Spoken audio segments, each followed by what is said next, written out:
Bonjour. Dans la dernière vidéo, nous avons pu voir les bases de la cryptologie. Notamment, nous avons vu que le développement de la cryptologie est lié au développement des ordinateurs, et même plus généralement de tout instrument de calcul numérique. Par exemple, les cartes à puce ou les microcontrôleurs que l'on retrouve dans les objets connectés sont aussi des objets qui peuvent réaliser des calculs cryptographiques. Aujourd'hui, je vais vous présenter ce que l'on appelle les attaques side-channel, ou en français les attaques par canaux auxiliaires, avec des exemples concrets. Il y aura même vers la fin de la vidéo un exemple d'utilisation du deep learning pour faire de la cryptanalyse. Mais tout d'abord, qu'est-ce qu'un canal auxiliaire ? Eh bien, pour faire simple, il s'agit de toute source d'information autre que la source d'information principale. Par exemple, lorsqu'un ordinateur réalise un calcul, le bruit du processeur dépend des opérations qu'il effectue. Au lieu de récupérer l'information que l'ordinateur envoie, qui est probablement protégée, on va récupérer ce bruit et en déduire la valeur de certaines variables secrètes, telles que des clés de chiffrement ou des messages en clair. Il existe d'autres types de canaux auxiliaires, tels que le temps que met l'appareil pour réaliser un calcul, sa consommation de courant, ou encore les rayonnements électromagnétiques qui en émanent, pour n'en citer que quelques-uns. Les attaques side-channel englobent aussi le cas où on altère la communication pour obtenir des informations. Par exemple, il existe des techniques qui consistent à utiliser un laser pour provoquer des perturbations sur l'appareil ciblé, ce qui provoque des erreurs dans le chiffrement, et ces erreurs peuvent mener à une fuite d'informations sur les secrets. Je ne vais pas détailler plus que ça ces derniers types d'attaques dans cette vidéo, car nous allons plutôt nous focaliser sur la consommation de courant et les émanations électromagnétiques. Mais tout d'abord, pourquoi est-ce que la consommation de courant ou les émanations électromagnétiques seraient-elles dépendantes des secrets ? En fait, on peut voir les calculs cryptographiques comme un circuit logique. On a en entrée des bits, que l'on peut voir comme des fils où le courant peut passer ou non selon la valeur du bit. Les fils en blanc sont ceux où le courant ne passe pas, ce qui correspond à un bit valant 0, et les fils rouges sont ceux pour lesquels le courant passe. Donc le bit associé vaut 1. Les calculs sont alors réalisés par des portes logiques. On en a déjà vu une, le XOR ou XOR, qui réalise un OU exclusif entre ses entrées. C'est-à-dire que le fil de sortie est allumé si et seulement si un seul de ces fils d'entrée est allumé. Mais on peut aussi avoir d'autres portes telles que les AND, qui réalisent un et logique, les OR, qui réalisent un OU inclusif, les NOT, qui réalisent la négation de leur input, etc. Ces portes logiques s'activent lorsque les conditions sont remplies et restent inactives dans l'autre cas.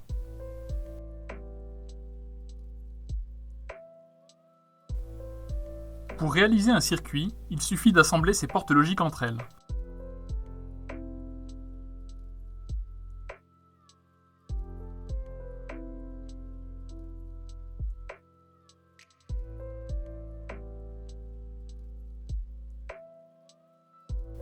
Et là, on peut remarquer que le nombre de portes logiques qui s'activent dans un circuit dépend de l'entrée, qui est possiblement un secret.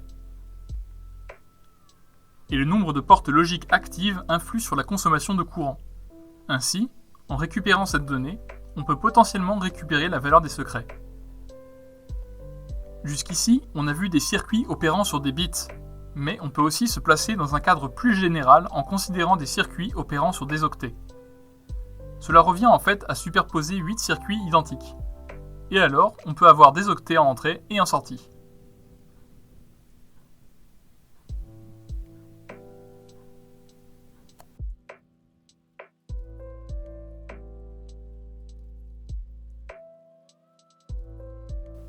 Donnons maintenant un exemple concret. Dans l'algorithme RSA, dont j'ai parlé dans la précédente vidéo, il y a besoin de faire ce qu'on appelle une exponentiation. C'est-à-dire qu'on veut élever un nombre x à une puissance d. Pour réaliser cette opération efficacement, on peut utiliser un algorithme appelé Square and Multiply, qui consiste à astucieusement réaliser des mises au carré d'un nombre et des multiplications. Par exemple, pour calculer x puissance 13, on calcule d'abord 13 en binaire, 13 égale 1, 1, 0, 1, puis on va lire les bits de la gauche vers la droite. On commence par écrire 1, puis si le bit lu est un 1, on met au carré et on multiplie par x. Le deuxième bit est un 1 aussi, donc on met au carré le tout et on multiplie par x. Le troisième bit est un 0, et dans ce cas, on ne fait que mettre au carré sans multiplier après. Le dernier bit est un 1, donc on met au carré et on multiplie par x. Et là, on peut se persuader que cela nous donne bien x puissance 13 en simplifiant le calcul. En effet, 1 au carré fois x vaut x.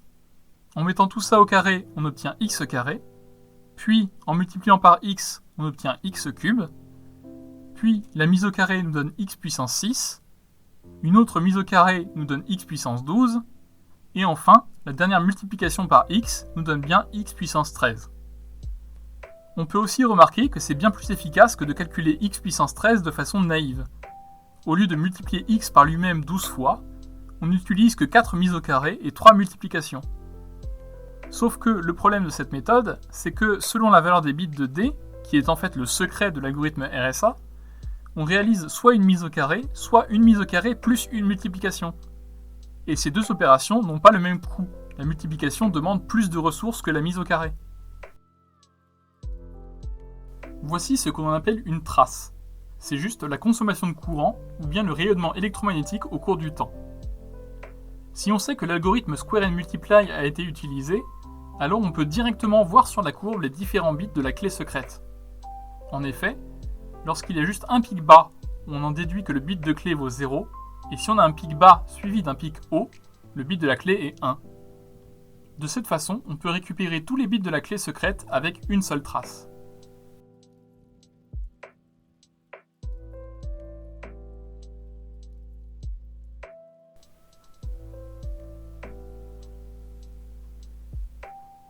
Heureusement, il existe des techniques pour réaliser ces calculs sans avoir à utiliser l'algorithme Square and Multiply.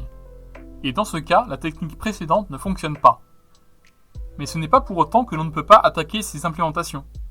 En effet, même si on ne peut pas visualiser les bits de la clé secrète dans une trace, les calculs dépendent toujours des données d'entrée. Et donc, il doit exister une différence, même infime, entre les traces, qui nous permet de retrouver la valeur du secret. Cette différence peut néanmoins être si petite que le bruit, c'est-à-dire la partie aléatoire du signal, peut empêcher de correctement récupérer de l'information.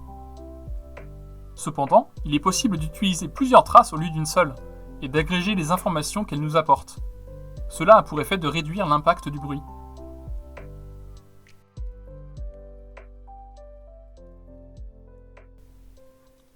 On va prendre un exemple concret.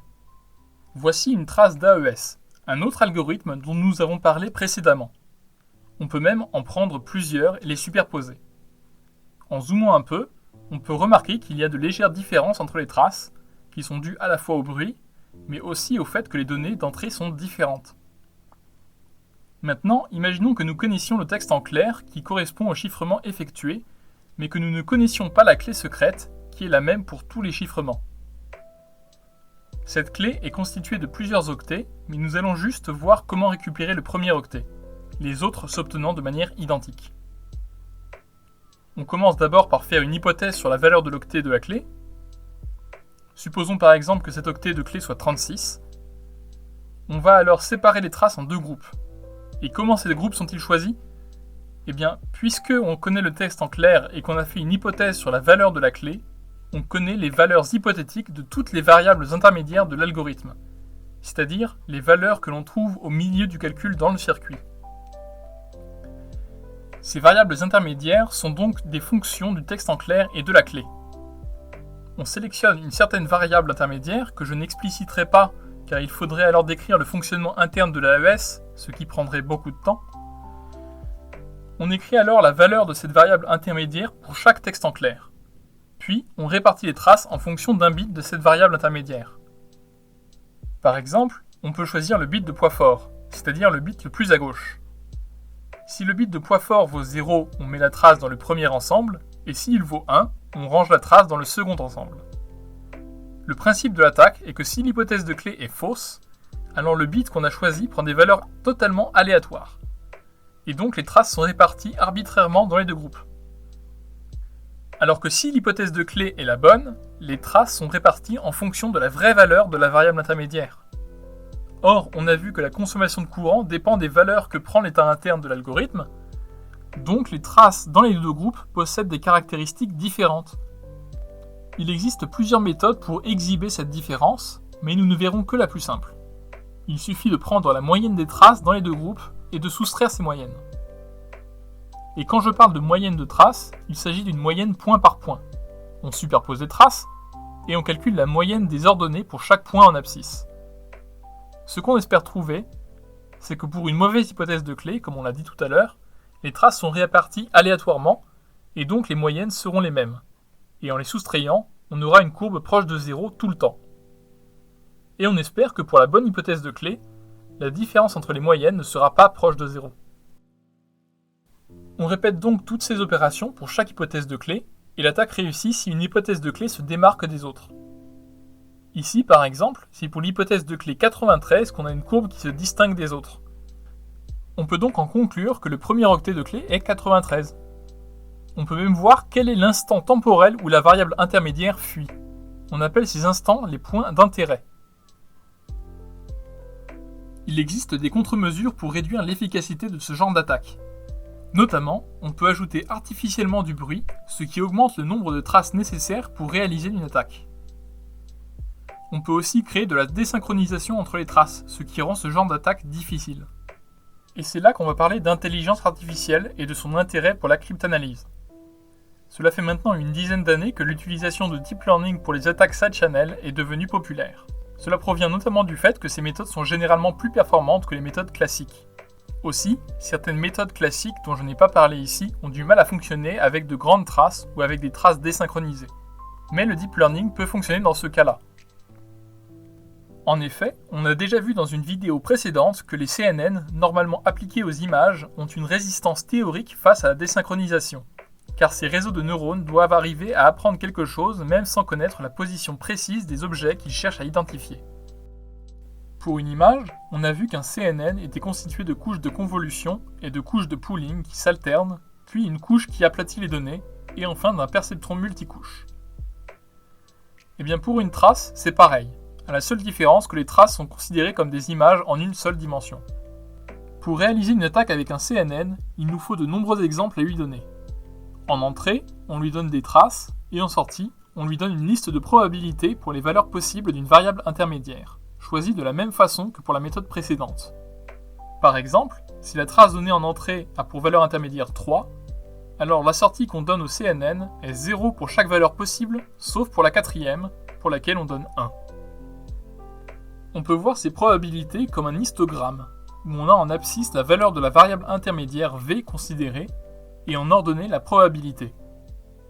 Lors de l'entraînement, comme on l'a dit plus tôt, toutes les probabilités doivent être égales à 0, sauf celle qui correspond à la bonne valeur de V. Une fois l'entraînement effectué, le CNN est capable pour une trace donnée, dont on ne connaît pas la clé, ni la variable intermédiaire donc, de déterminer les probabilités associées aux valeurs possibles de la valeur intermédiaire, ce qui nous donne un histogramme. On sélectionne alors la valeur la plus probable pour V, et on peut retrouver la clé en inversant la fonction f. Sauf qu'utiliser une seule trace pour déterminer la valeur de la clé, ce n'est généralement pas assez, à cause du bruit notamment. Donc la technique généralement employée consiste à utiliser plusieurs traces, et combiner les histogrammes. L'idée est de multiplier les probabilités pour plusieurs traces et de récupérer la valeur de la clé dont le produit est le plus grand.